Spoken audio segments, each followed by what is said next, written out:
AITA for refusing to split the bill with friends at a restaurant because I was tired of paying much more than I ordered. They decided to teach me how to pay, so they came to my house with food and a check. I am a 26-year-old guy, and for the past few years, I've had this pretty regular tradition with my group of friends. Every week, almost like clockwork, we go out for dinner together. It started out pretty casually, just a fun way to catch up, try some new places, and unwind after work. Somewhere along the way, it kind of solidified into this unwritten rule that every week, we would pick a restaurant, go out, eat, drink, and split the bill equally at the end.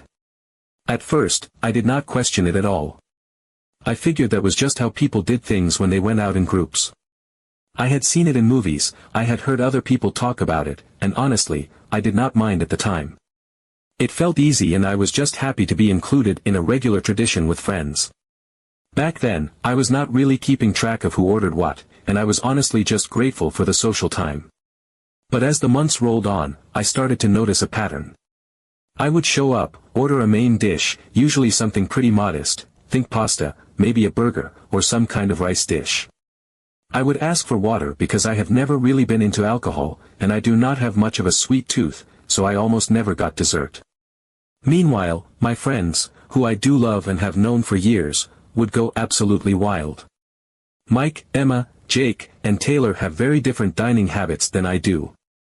They love appetizers. They love desserts. They especially love cocktails, craft beers, fancy wines, you name it. Every meal was like a mini celebration for them. I would sit there, quietly eating my pasta and sipping my water, while the table filled up with plates of calamari, fried zucchini, charcuterie boards, cheesecake slices, and chocolate lava cakes. And the drinks, rounds and rounds of drinks, expensive cocktails with infused syrups, or bottles of wine that cost more than my entire meal. I noticed it at first as just a nagging thought. Wow, I am definitely not getting my money's worth here.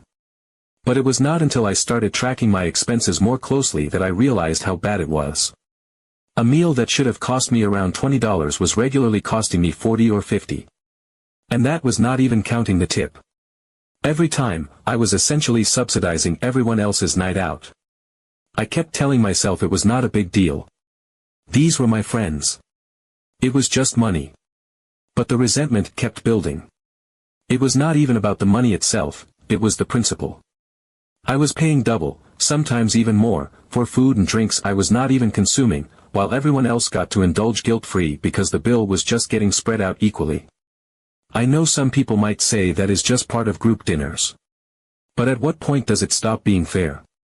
When one person is drinking nothing but water and eating one entree, and another person is ordering 3 cocktails, 2 appetizers, a steak, and dessert, is splitting things evenly really the fair way to do it? It all came to a head last week. We were out at this trendy spot, one of those places where everything on the menu is overpriced but beautifully plated. We were laughing, chatting, the usual vibe. I ordered a simple pasta dish and my usual water. Meanwhile, the others ordered cocktails, shared 3 appetizers, ordered the most expensive entrees, and then, just to cap off the night, 2 desserts for the table. The bill came, and like always, someone grabbed it and said something like, "Okay, we will just split it 5 ways." And I felt this wave of frustration wash over me. I had already decided before we even sat down that this time, I was not going to let it slide. I was tired of paying for food I never ate and drinks I never touched. So I spoke up. I said, "Actually, I am just going to pay for what I ordered tonight." The table went silent. It was like I had just said I was moving to another country and cutting off all contact forever. Everyone kind of stared at me, and I could see the confusion on their faces. Mike, who almost always took the lead with the bill, said something like, "That is going to be so inconvenient for the waiter." Emma said it felt like I was making things unnecessarily complicated, like I was breaking some sacred code we had all silently agreed to. I stayed calm. I was not rude about it, I just said I was tired of covering other people's meals and drinks, especially since I was only eating one main dish and drinking water every time. I said it was not personal, I just wanted to pay my own way from now on. The mood shifted. Not in a huge dramatic way, but there was definitely tension. Taylor made some half-joking comment about how I was keeping score or being petty over a few bucks, which made me feel even more justified in standing my ground. It was not a few bucks. Over the course of months and months, I had probably spent hundreds of dollars on food and drinks I did not consume. I flagged the waiter, asked for a separate check for myself, and paid quietly. The whole thing felt so awkward, like I had just broken some unspoken social contract. Afterward, the conversation felt stiffer than usual, and when we left the restaurant, I could tell everyone was still processing it. I do not think they see it from my perspective, or if they do, they think I am cheap or uptight for bringing it up after all this time. I do not think I am wrong for wanting to pay for just my own food. It feels fair. It feels right. But I cannot shake the feeling that, in their eyes, I broke some kind of social rule and now I am, that guy, the one who made everything weird.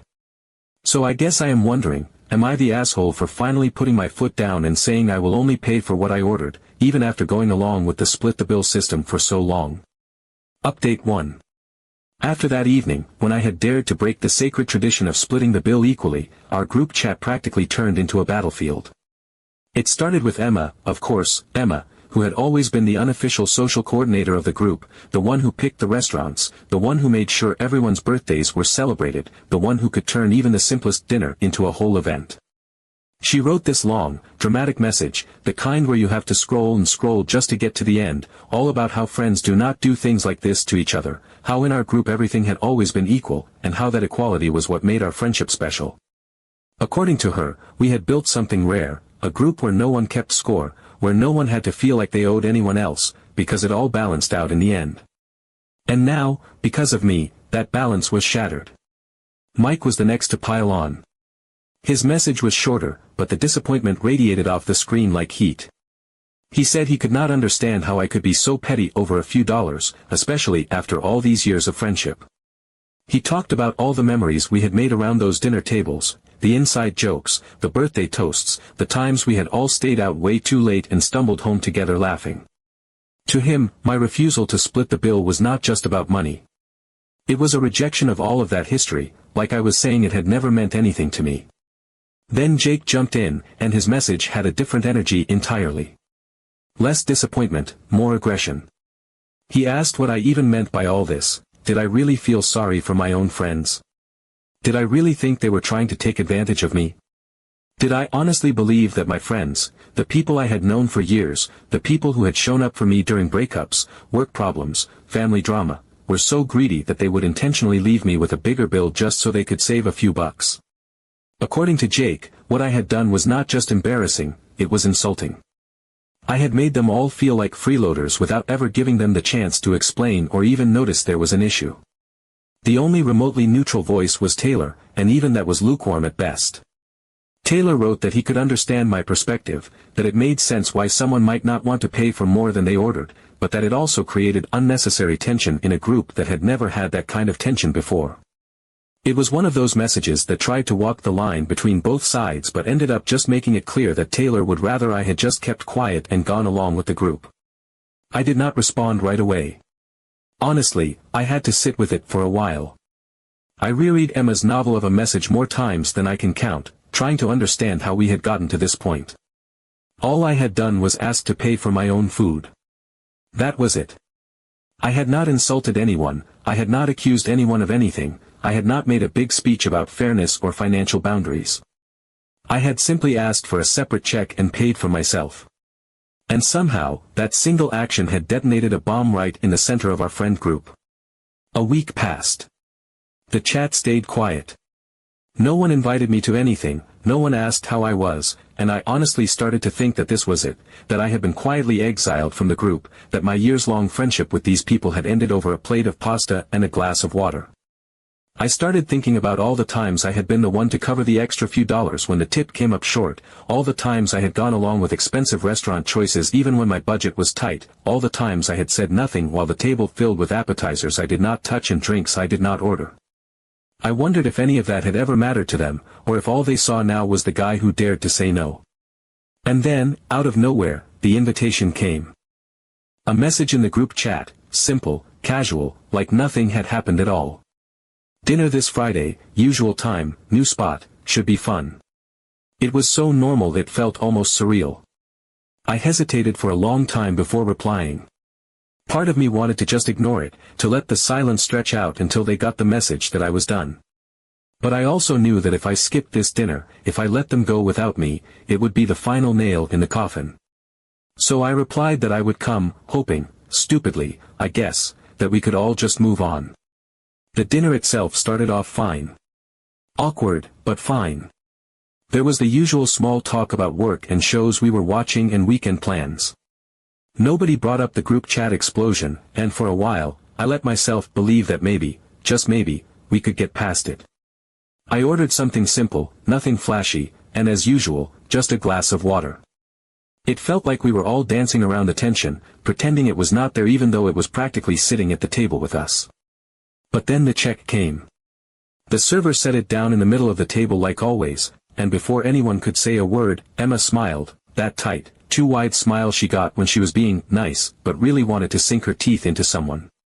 She said, "Well, no jokes this time, we pay equally, like always."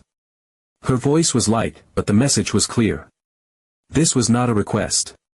It was a test. A demand. A declaration that my little rebellion was over, and it was time to fall back in line. I felt my face get hot, but I kept my voice calm. I said, just as clearly, that I would only be paying for myself and that this was not even discussed.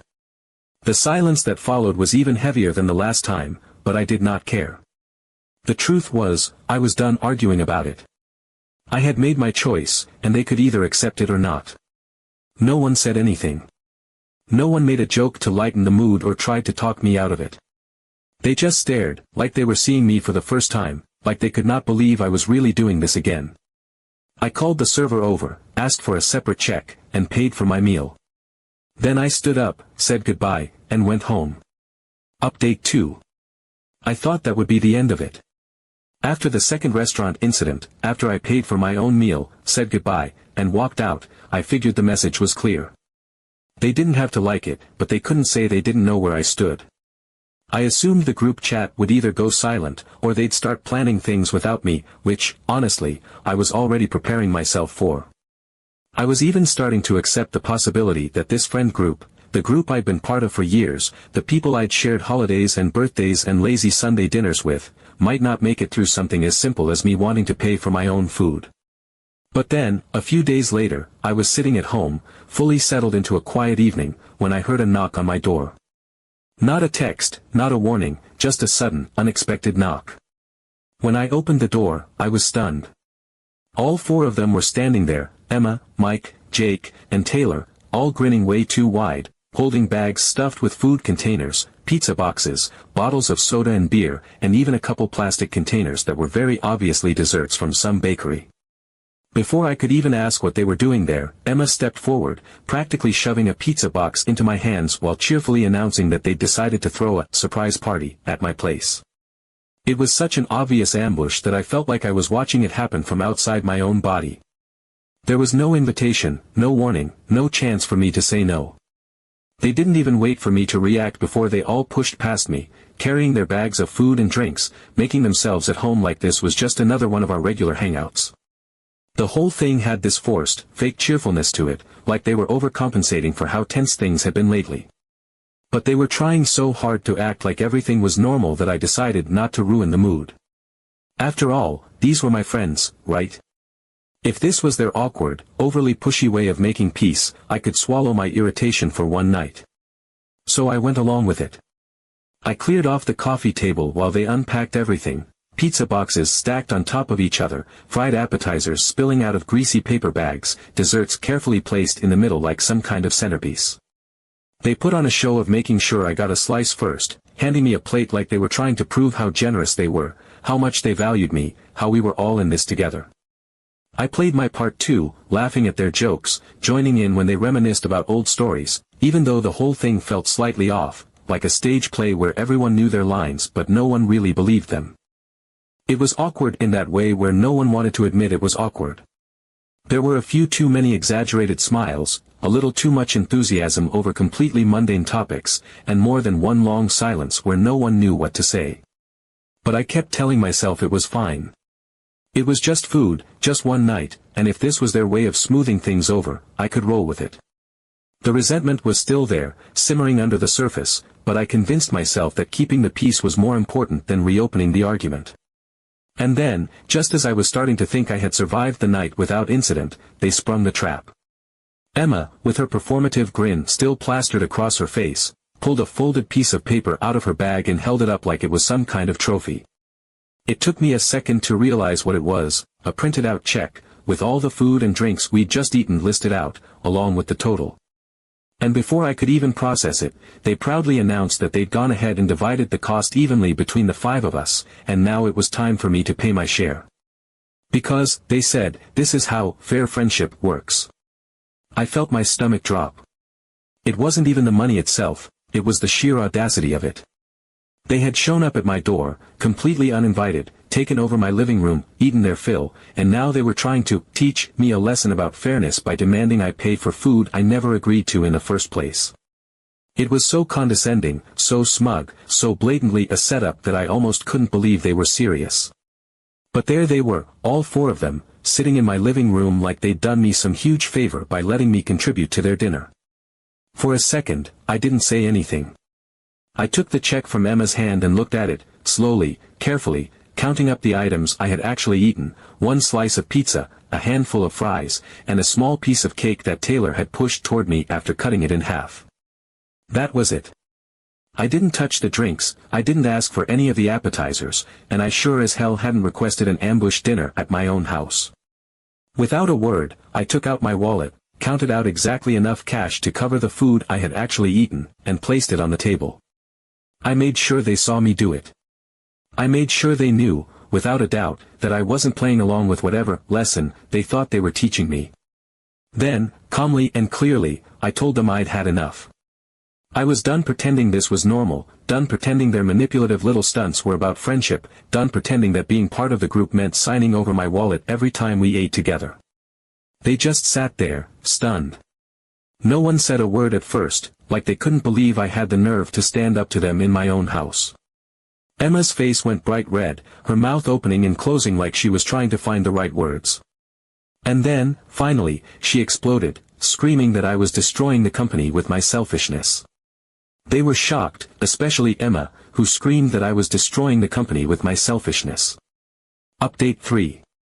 After that so-called party, after Emma's dramatic meltdown in my own living room and the stunned silence that followed, I knew I was done. There was no grand decision-making process, no back and forth weighing the pros and cons of cutting off people I had known for years. It was just over. Something had broken in that moment, something that had probably been cracked for a long time but had finally shattered under the weight of their entitled expectations and manipulative antics. The next morning, before I could even talk myself into second-guessing it, I left every group chat we shared. The main one we'd used to plan dinners, the smaller one where we sometimes talked about weekend trips or random memes, even the birthday planning chat they had made a few years ago.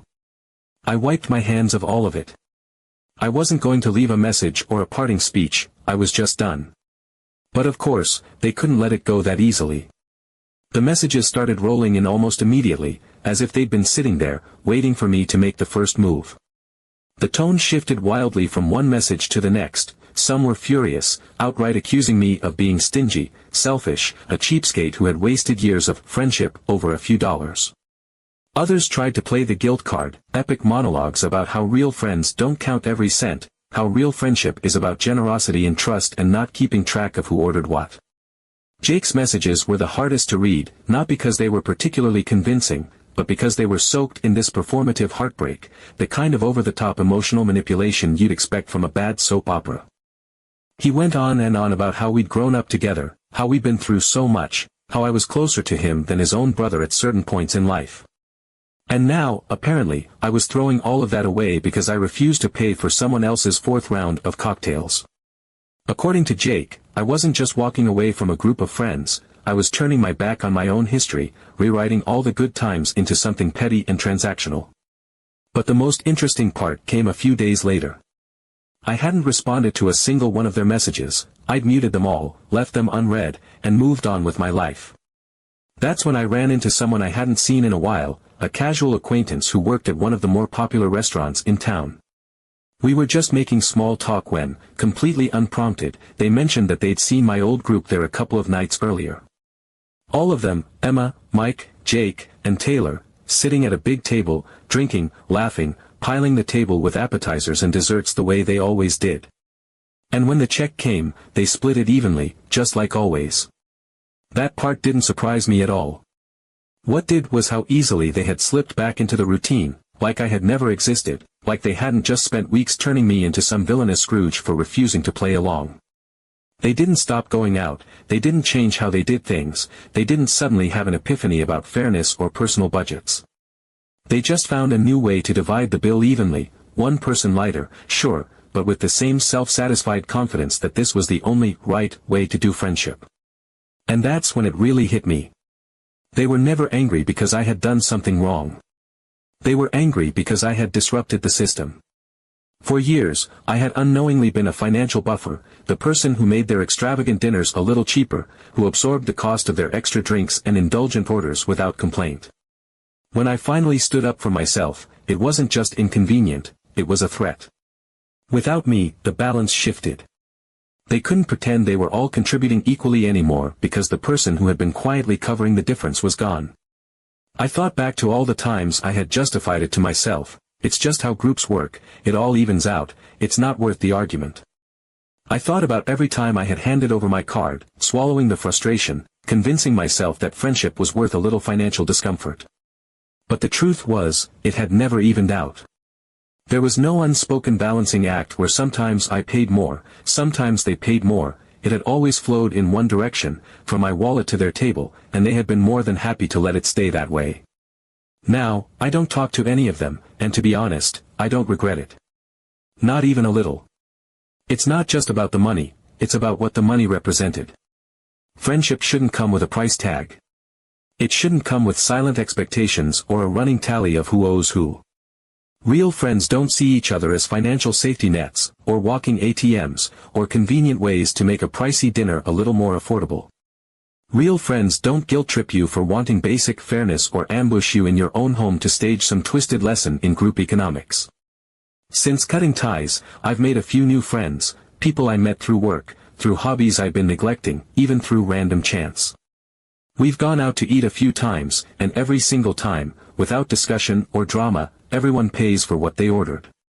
No one blinks, no one complains, no one treats it like a betrayal of some sacred code. It's just normal, the way it always should have been. And you know what? Those meals taste a hell of a lot better. Sometimes you have to say, enough, in time, even if it means saying goodbye to old friends. Because friends who only see you as a wallet are not friends.